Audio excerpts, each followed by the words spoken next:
Кыргыз Республикасынын президентине караштуу мамлекеттик тил жана тил саясаты улуттук комиссиясынын төрагасы Каныбек Осмоналиев агабыз менен маектешүүгө келдик. Каныбек Осмоналиевич, алгач жаңы дайындалган ордуңуз менен куттуктай кетелик. Ушул орунга сизди дайындоодо президент кандай милдеттемелерди мойнуңузга такты, кандай миссияны аткарууну көздөп келдиңиз? Рахмат сурооңузга, рахмат куттуктооңузга. Мен чынында бул абдан жоопкерчиликтүү, абдан маанилүү кызмат орду катары сезип, өзүмдү ошого даярдоого аракет кылып келдим. Чынын айтсам, бул дайындоо мен үчүн абдан күтүүсүз болду. Президент Садыр Нуркожоевич Жапаровдун өзүнүн демилгеси болду бул. Чакырып, ошо аңгемелешип, маектешип отуруп, анан кийин ошол орунду сунуш кылды. Бул жерде бир мындай белгилеп кое турган бир өзгөчөлүк бар. Сиз башында айтпадыңызбы, белгилүү окумуштуулар, филологдор, тарыхчылар деп. Өзү мен кийин карадым да, көрсө башында ошол Аскар Акаевдин учурунда 30 жыл болду да. Мыйзам кабыл алынгандан бери ошо комиссия иштеп. Ошондо мамлекеттик катчылар башкарып келген экен тил комиссиясын. Ошо Ишенбай Абдыразаков, Накен Касеев, Осмонакан Ибраимов, Адахан Мадумаров, Досбол Нурулу. Анан кийин ошондо дагы бир чоң өзгөрүү болуп, мамлекеттик катчы деген орун жоюлуп туруп, анан кийин баягы жөн эле катчы деп болгон экен ошо 2009-жылы. Анан ошондон кийин тил комиссиясы өзүнчө баягындай бир агенттик же болбосо ошондой комиссия менен түздөн-түз президентке баш ийген институт болуп келген экен да. Алдыга коюлган чоң милдеттер болгон экен. Алардын баардыгы ошол колдон келишинче аткарылып жаткан экен, келген экен. Эми азыр өзүңүздөр билесиздер да, азыр баардык биздин жашоо турмушубуз баары санар ариптештирүү эмесине өттү. Президент биринчи ошол маселени койду да биздин астыбызга. Биринчиден сан ариптештирүү маселесинде бул бир эле жөн эле сөз менен айткан менен бул абдан ушундай бир татаал технология биринчиден. Экинчиден буну ошол замандын кадамына, анан кийин талабына жараша уюштуруу маселеси тургандыгын баса белгиледи да президент. Ал эмне керек болсо жасалма интеллекттин элементтерин колдонуп, мисалы үчүн биздин тилибиздин коммуникациялык дарамети башка тилдерге ээ болгон технологияга ээ кылдырышыбыз керек да. Ошолорду уюштуруу маселесинде анан кийин мен эсине түшкөн окшойм, ошо бул киши ошол физик, электронщик, баягы катуу заттар физикасы, анан негизинен биз баягы коммуникативдик маселелер боюнча дагы алектенип жүргөн болчубуз убагында. Ошолорду эске алып, биринчи кезекте ошол мыйзамды, мамлекеттик тил жөнүндө мыйзамды жаңыдан жазуу, жаңы редакциясын сунуш кылуу. Эгер десиңиздерде болсо, 2 жыл мурун кабыл эметилген, иштелип чыгылган жаңы конституциябыз мына 1 жылдан ашты. Анда 13-чү беренеде мамлекеттик тил кыргыз тили болот. Анан ошол мамлекеттик тилдин статусу конституциялык мыйзам менен тескелет деген жобо бар да. Анан расмий тил өзүнчө пункт болуп кеткен. Анан башка этностордун тилдеринин сакталышы, корголушу, өнүктүрүлүшү да кепилденет деген жоболор бар да. Ошону президент абдан баса белгиледи. Бул жерде тилдердин конфликти болбош керек. Анан албетте биздин биринчи кезекте мамлекеттик тилибиздин өсүп өнүшү, бүгүнкү заманды чакыртана туура келе турган абалга чыгаруу маселеси. Ошого мындай катуу эле баягындай талаптар коюлду биздин астыбызга. Сизге чейинки төрага Сыртбай Мусаев агабыз менен да маектешкен жайым бар эле ушу күз айларында. Анан ал киши дагы ушу сиз айтып аткан сөздүн баарын эле айтты эле.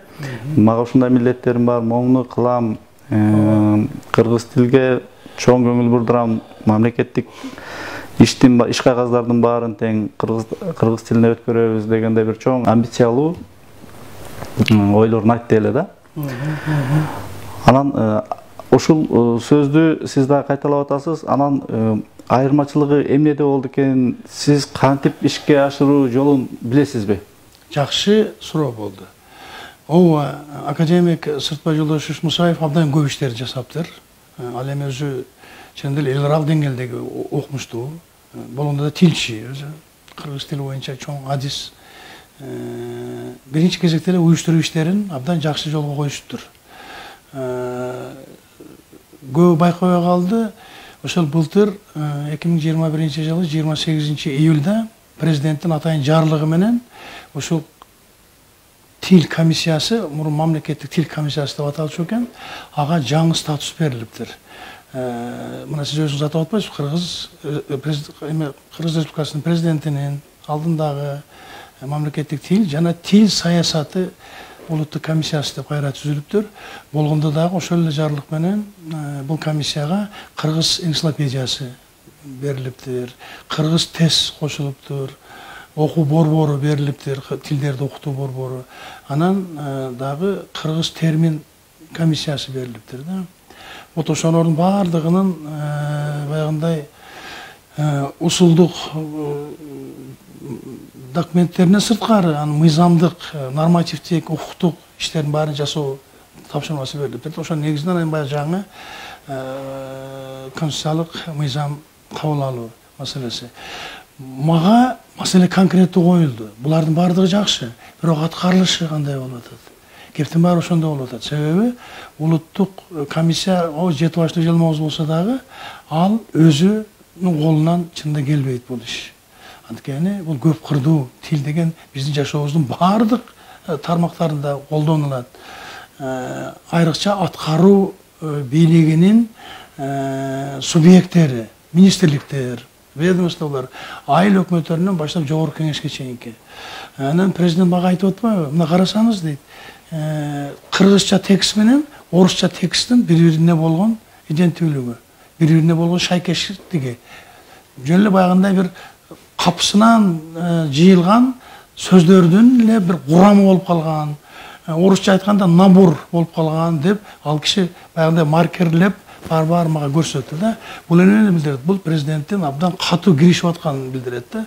Анан экинчи жагы тилдин өзүнүн, кыргыз тилинин өзүнүн ушундай бир салабаттуу жолго түшүүсүнө жабатырмага киришүү маселеси. Биринчи мектеп. Бала бакчадан баштап мектеп, университеттер, кесиптик окуу жайлар, Илимдер академиясынын институттары, баардык мамлекеттик дагы, мамлекеттик эмес мекемелердин баардыгын өзүнө камтыган ушундай бир практикалык ишти жасаңызчы. Бул жерде менеджерлик, башкаруучулук эмени көрсөтүш керек болуп атат. Баардыгы эле бири-бирин сизиң, бизиң деп мыйзамды алдыларына коюп бергенде нерсеси чыкпай жатат деген нерсени көрсөттү. Мен мурунку тажрыйбам эске алынганда окшойт. Мен эмне болсо дагы министр болуп иштедим, депутат болдук, комитетти башкардык. Вот ошонун баардыгын мобилизовать этип, анан кийин мен өзүмчө ушундай жыйынтыкка келдим да, бул жерде эми кыргыз тили жөнүндө өзүбүздүн же бар же жогубузду айкындап кое турган тил жөнүндө сөз болуп аткандан кийин биз баардык ресурсту, баардык жактарды тартышыбыз керек. Бул жерде пропозиция, оппозиция деген түшүнүк болбош керек да. Мен ошондой маселе коюп атам. Буюрса мынакей 10 күн болду иштегенибизге. Азыр баары менен таанышып бүттүк. Жарыш түрдө ошол мыйзамды жасоону кириштик, аягына чыгууну. Бирок бул жерде мен дагы бир сураныч менен кече президент администрациясына кайрылдым.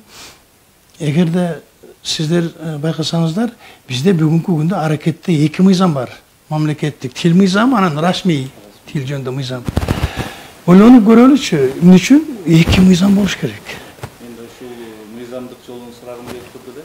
2 мыйзам болуш керек. Мен сунуш киргиздим кече. Буну бир эле мыйзам кылалы. Өзү мамлекеттик, то есть конституциялык мыйзам болсун. Бирок ал мыйзамды биз мамлекеттик тил жана тил саясаты жөнүндө деп атайлы деп сунуш киргизип атам. Эми азыр ал жактан чечим кандай кабыл алынат, анын түшүндүрмөсүн дагы берүүнүн үстүндө иштеп атабыз да азыр. Ошондо биздин расмий тил менен мамлекеттик тилдин ортосундагы катнашы жапжа карама каршылыктар, кыйкылар, анан кийин ар ким мына мен кыргыз тил боюнча мыйзамым бар, мен расмий тил боюнча мыйзамым бар деген эмени бирдей бирдиктүү саясатты жүргүзөт. Анын үстүнө президент кокусунан эле тил саясат деген түшүнүктү киргизген жок да. Муну өзүңүз жакшы билесиз, журналист катары кийинки жылдарда борбордон чектөөчү күч абдан күч алып атат. Кээ бир мектептерде дунган тилинде окутабыз балдарды, уйгур тилинде окутабыз балдарды. Мына Бишкекте тиги Дастан Акционерлік қоғамының базасында еврей тілінде мектеп ашып жатыр, класстарды ашып жатыр. Бұлардың барлығы біздің бірдіктүү, улуттук, ана мамлекеттик идеологияға туура келбейт. Отошонун түзүү максатында. Эми мындай конструкциядагы мыйзамды жазып бүтөбүз буюрса, өткөрүүдө абдан чоң эме болот. Абдан чоң резонанс болот. Анын үстүнө биздин эл, биздин эле ошо кыргызстандыктар, биле кыргыздар эмес, кыргызстандыктар абдан ачык маанайда өздөрүнүн пикирин бере турган ушундай бир абалга жетип калдык.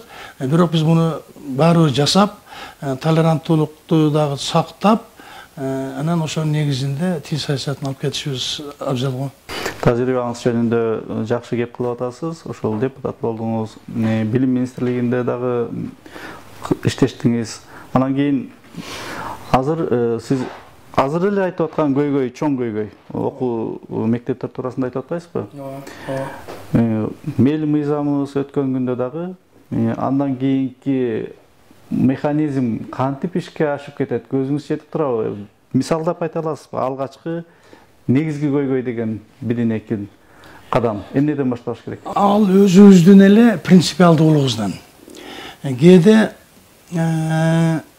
айрыкча кандайдыр бир окуу китептерин жазганда,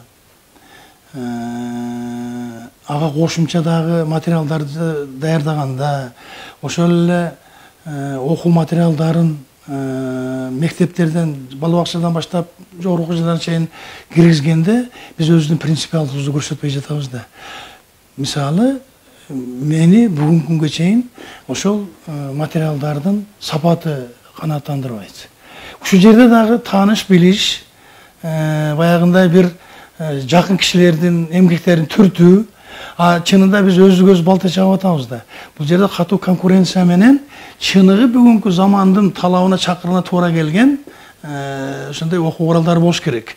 Бул жерде баягы керек болсо өзүң балаңа да таппашың керек да мындай нерсени. Анан абдан катуу тартип киргизишибиз керек. Аткарбадыбы? Кыргыз тилинин мыйзамын, мамлекеттик тил, мейли расмий тилдин талаптарын аткарбадыбы? Анда ошол жетекчи ырайымсыз түрдө жазаланыш керек. Эми бир эле жазалоо жолу менен буну ишке ашырып жибере албайбыз.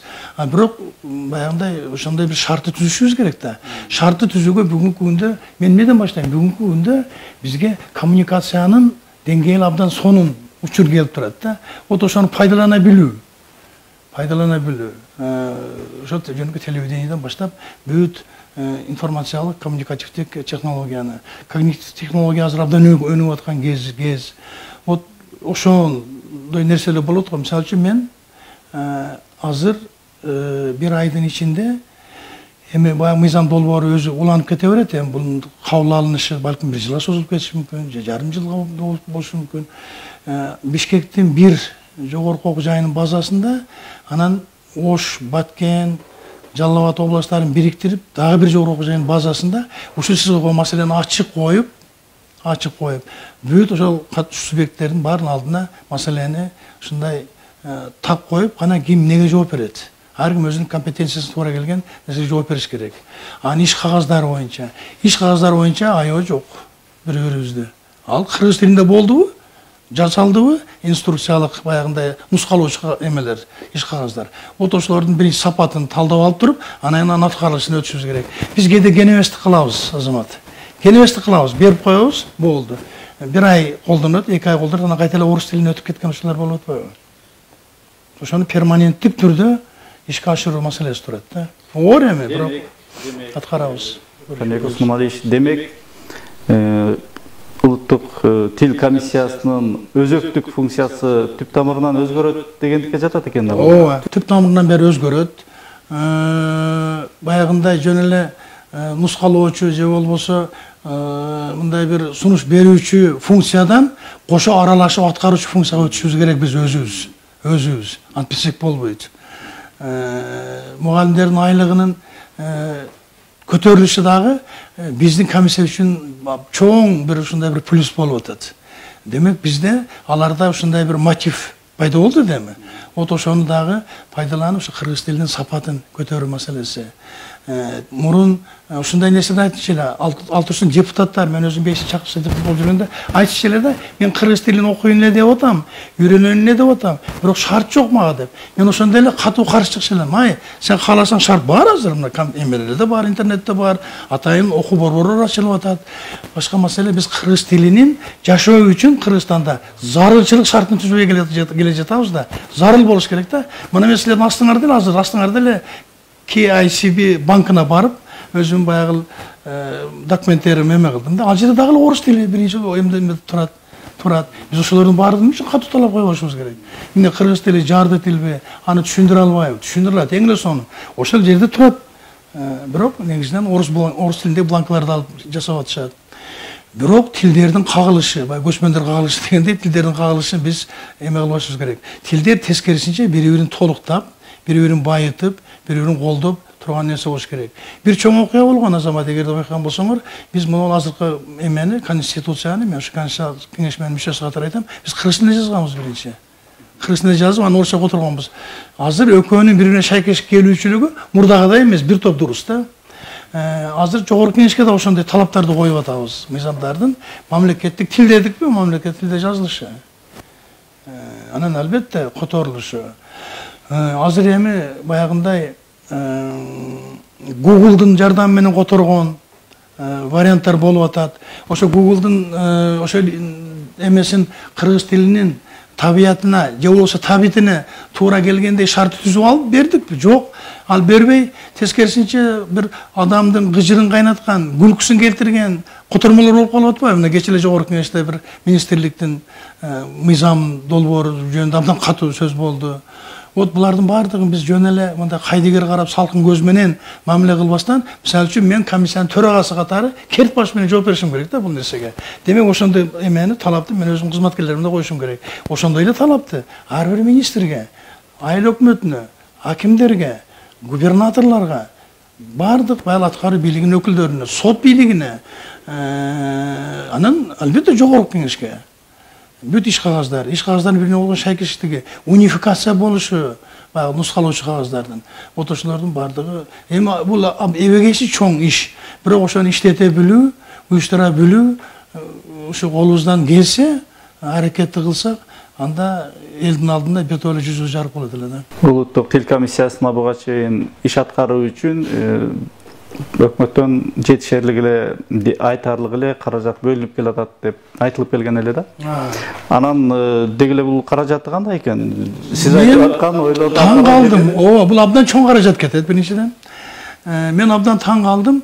Бул жерде 21 штаттык бирдик бар экен. 21. Анда азыр кыскартып 18ге түшүрүштүр. Бирок мен ага деле анча мындай көп капа болгон жокмун. Эгерде биз ушул 18 эле бирдикти иштете билсек, мүмкүн болушунча эффектин көтөрө билсек, менимче көп маселени чечсек болот. Каражат жөнүндө 14 миллион сом экен болгон биздин эме бир жылдык. Анда аткарылышы 11 миллион сом болуптур. Анан дагы кыскартуу жолуна түшүп атат. Анан 300 миллион сомго жакын акча атайын китептерди чыгарууга бөлүнгөн экен 2019 жылдан баштап. Бирок ошол мындай бир эми бул менин азыркы бүгүнкү 10 күн иштегендеги эле көз карашым, балким мындай эместир. Бирок биринчи көз караш ушундай болуп атат. Эмнегедир баягы энциклопедиялык маанайдагы, анан кийин мурдагы акын жазуучуларыбыздын чыгармаларынын топтомдоруна өтө көп акчалар кеткен да. Баягы оперативдик аракеттерге акча абдан аз кетти. Мисалы үчүн биз баягы анимациялык кыргыз тилинде мультфильмдер тартсак болбойт эле. Эмне үчүн КТРК менен, ЛТР менен толук байланышта болуп, силердин каналдар менен байланышторду төлөп берип, эмгек акысын, журналисттерди стимулировать этип, жана башка ушундай нерселерди жасап, анан жасасак болбойт эле. Мен эч кандай дооматым жок. Бирок чынында азыр каражатты дагы такыр башка тартипте колдоно турган заман келди да, аны ошол бүгүнкү чакырыгы бизди мажбурлап жатат. Сиз айтып аткан маселелерди коомчулук тарабынан сунуштап эле келгенин байкап жүрөбүз, билип жүрөбүз. Анын ичинде өзүм деле бармын. Бирок эмнегедир ал сунуштар ишке ашып, мындай киришип кеткен жок. Сиз жакында эле ушул келериңиз менен соцсетте мага жардам бергиле, кимден кандай сунуш бар деген кайрылуу жасап жибердиңиз. Муну кандай түшүнсөк болот? Сиз коом менен аралаш алып биргеликте алып жүрөлү дегениңиз. Ооба, биринчиден ошол. Мен ошол кайрылуу жасаганыма бир 5 күн болду. 5 күн болду. Мен ойлогом, мен азыр ошол кайрылуулардын астында көмүлүп калам депчи. Жок. Биринчиден такыр эле ошол менин кайрылуума туура келбеген баягындай комментарийлер кетти. Какшыктар, мындай сен колуңан эмне келбейм эле, сен физиксиң. Бирок чында эмелер да келип атат. Абдан баягындай бир мазмундуу кайрылуулар да келип атат. Мына азыр бир буквально бир жарым сааттан кийин бизде чоң бу жерде эме болот, отурум болот. Биз ошону атайын бир кызматкерди бөлүп, ошолорду анализ жасоо ишине өтөлү деп атабыз. Чынында эле элден көп нерсе түшөт да. Биз кээ бир болбогон эле мындай жакшынакай эле элдин жалпак тили менен эле жеткире турган нерселерди академиялык деңгээлге жеткирип койгонбуз да. Баягы илимий изилдөө деңгээлине жеткирип койгонбуз. Андай жол менен биз кыргыз тилин сиңире албайбыз, айрыкча башка улуттарга. Баарынан кызыгы ошол мага келген комментарийлердин ичинде башка улуттун өкүлдөрү да сунуш берип атышат. Мен мисалы үчүн орус тилдүүмүн. Мага мындай жерлер мындай болуп атат, фонетика боюнча мындай нерселер болуп атат. Түшүнүксүз нерселер болуп атат депчи. Мына көрдүңүзбү? Ошон үчүн биз азыр ушул биздин комиссиянын астында атайын кеңеш бар экен. Тил, мамлекет тил боюнча кеңеш. Ошону балким президенттин деңгээлине чейин көтөрүп, президенттин өзүн төрага кылып, аны ошо кеңештин коллективдүү чечими ошо принципиалдуу болуш керек деп атам да. Себеби биз баарыбыз адамбыз да. Мисалы үчүн менин амбициям күчтүү болсо, мен өзүм билгеними башка карабай эле таңуулай берем да. Аны ошодон бузулат да көп нерселер. Бул тил деген абдан айыр мамиле кылчу нерсе да. Камилбек Осмоналиевич, убактыңызды бөлүп бизге темага ылайык ой пикириңизди ортого салганыңызга рахмат айтабыз. Саламатта болуңуз. Рахмат, кыргыз тили байысын, биздин тилибиз келечеги кең болсун.